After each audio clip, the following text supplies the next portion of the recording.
നമുക്ക് എല്ലാ ആളുകൾക്കും അല്ലാഹു സുബ്ഹാനഹു വ തആല ഒരേപോലെ തന്നിരിക്കുന്നത് സമയമാണ്, അല്ലെ? മറ്റുള്ള ഏതൊരു വ്യക്തിയുടെ ജീവിതം നമ്മൾ കമ്പയർ ചെയ്താലും അവർക്ക് ലഭിച്ചത് നമുക്ക് ലഭിച്ചില്ല, നമുക്ക് ലഭിച്ചത് അവർക്ക് ലഭിച്ചില്ല, എന്തെങ്കിലുമൊക്കെ പോരായ്മകൾ നമുക്കുണ്ടാവും.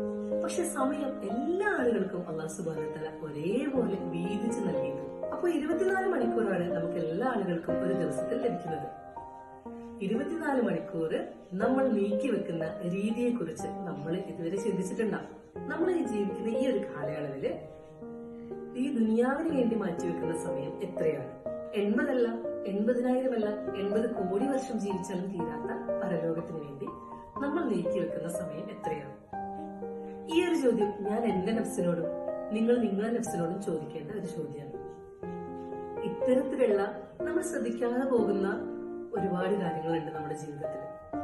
ഒരുപക്ഷെ ഇന്ന് നമ്മൾ അതിനെക്കുറിച്ച് ചിന്തിച്ചിട്ടില്ല എങ്കിലും നാളെ മരിച്ച് കബറിൽ കിടക്കുമ്പോഴും ഇല്ലെങ്കിൽ നാളെ പരലോകത്തേക്ക് ചെല്ലുന്ന സമയത്തും ഈ സമയത്തിനെ കുറിച്ച് ആലോചിച്ച് നമുക്ക് ഒരുപാട് സങ്കടപ്പെടും.